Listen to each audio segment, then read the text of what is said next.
Hey guys, Verlis here, and today we are looking at the top 10 Pokemon for competitive battling that are from the 6th gen. I'm not including Megas because I already did a list on that, but let's go with the top 10 Pokemon that you could probably use on your team if you need them. Furfrou, number 10. This is a way that I start my lists. I go with that Pokemon that people aren't expecting to see on number 10 spot. I feel Furfrou really deserves it. His defense gets really insane. Look at this, 0 investment is 150, but with his Fur Coat ability, it doubles. He has the access to Charge Beam and a lot of good special coverage. He is a good, strong Pokemon, and a lot of people don't really realize it. He also has a ton of utility by skill swapping that Fur Coat into Pokemon, and he's just good overall. Number 9, Carbink. Let me go and type it out. Carbink. Carbink is the Shuckle of this generation of sorts. Doesn't have as high of defenses as Shuckle, but is still really incredibly tanky. It's just a rock made of diamond. It doesn't take damage. It has a lot of utility as well. Skill Swap, Psych Up, gets good coverage with Calm Mind and Harden. You can boost your defenses really well. You can Skill Swap Sturdy into any Pokemon. I think that's a first. Which is pretty insane. So I mean, there's a lot of factors at play that make Carbink good. I just really think he has a lot of potential. Number 8, Noivern. Now we're talking about some serious sweeping Pokemon here. Noivern is strong, great speed, great special attack. Pair him with any choice item or a life orb, and he is going to smack down. Boom Burst hurts. Hurricane hurts. Dragon Pulse. You get a lot of dragon coverage. You have that. Just a lot of good things going for him. Problem is, why he's number 8, though, is a lot of things hate on Dragon Pokemon, and he isn't really an exception. He can get one hit really easily, and he's really strong, really used, but I feel that for his weaknesses, not the best. Flying Dragon, we know where that gets you. Number 7, Klefki. Klefki is so fun to have. The reason why Klefki is on the list and not Meowstic is because Klefki counters a lot of physical threats. He gets Foul Play, Meowstic doesn't. Other than that, they're both Prankster screeners. Prankster is incredibly strong. They get about the same health and defense bulk, but the difference is Swagger or Foul Play. Swagger is really good with Meowstic if you're trying to like set up under a safeguard. Klefki is really strong if you want to get defenses and then start taking out physical threats. Therefore, I put Klefki just a little higher. Also, with a fairy typing, he has a bit more interesting values to him than just a straight up psychic. Alright, now we're starting to get up there. Number 6, Barbaracle. Barbaracle, I didn't think he'd make the list, and then I started looking at like what he really does. Tough Claws, contact damage moves do 33% more. Waterfall, stab contact move. Huge move right there. We also have Shell Smash on him. Pretty much you have a couple options. You can kind of like use your tankiness and slowness to go into a Shell Smash with like a Life Orb or a choice item, or you can just play it safe. Go Focus Sash, Shell Smash, and then a lot of people can just straight up sweep from there with his huge move coverage. He is a strong Pokemon and just an insane threat.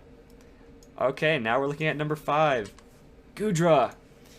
Goodra didn't really get like a lot of play early on in the season because like no one knew his egg moves. He was just the not new dragon that wasn't Garchomp kind of idea. But now he has Amnesia, he has Curse. A lot of people are figuring out how to use him with Weather incredibly well with his hydration ability. You can play a lot of tricks with him.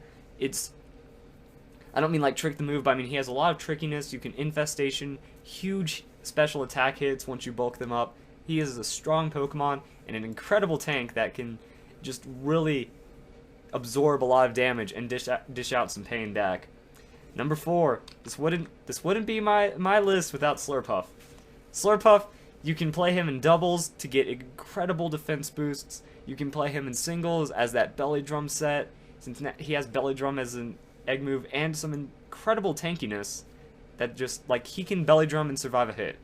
And then his Unburden ability, you can really just get a lot of tankiness into him and a lot of stats really fast and turn him into a sweeper.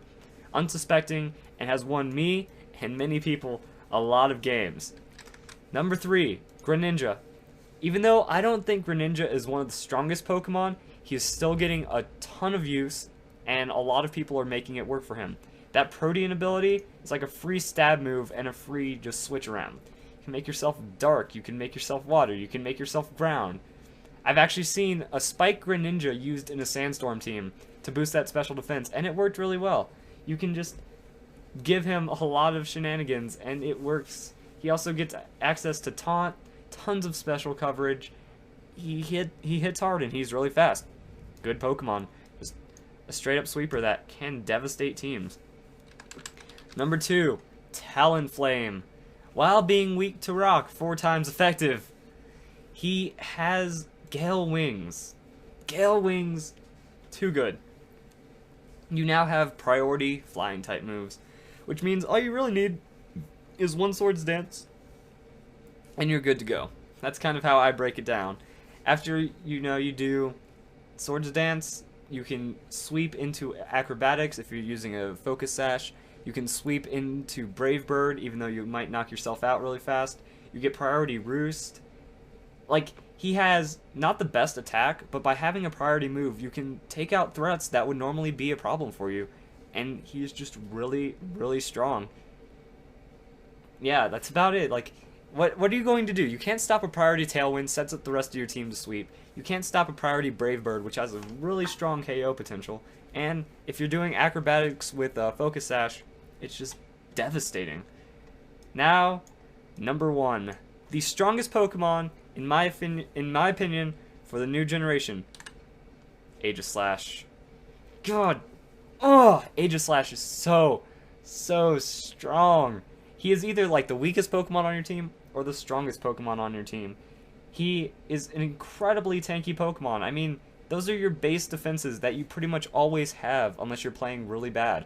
If you're on top of your game and you're always in defensive form, you're not attacking foolishly, you get a free Swords Dance with your tankiness. If you build extra tanky, you can get up to 2 Swords Dance because you already have a huge attack. I don't think you really can worry about it. So, I mean, 2 Swords Dance into a Shadow Sneak can sweep everything. 1 Swords Dance into a Shadow Claw can sweep a lot. He also gets Iron Head. He gets Sacred Sword. Sacred Sword hits all those bulky Pokemon trying to defense up. And with a +2, +4, and no defense boosts, he can knock out a lot of Pokemon. Iron Head is great to counter Fairy types. He hurts, and he can just sit there and not take damage at the same time because he is such a strategic Pokemon. If you outpredict your Pokemon or opponent with Aegislash, you win the game. You can just Shadow Sneak sweep or Shadow Claw sweep depending on how the game is going, and it's just really incredible. He is the most technically advanced Pokemon and just really strong for it. So, I hope you guys liked this video. I hope for the most part you agree. I know there's a couple of crazy Pokemon on the list that might cause some controversy, but I think this is the top 10. Not saying to pick 6 from this and make your battle team, but if you're looking for 2 Pokemon for your team, go for this list, and there's a lot of synergy here with a lot of Pokemon, a lot of sweeping potential, great doubles and single battle Pokemon right here. Hope you guys really like this video, and I hope you all have a nice day.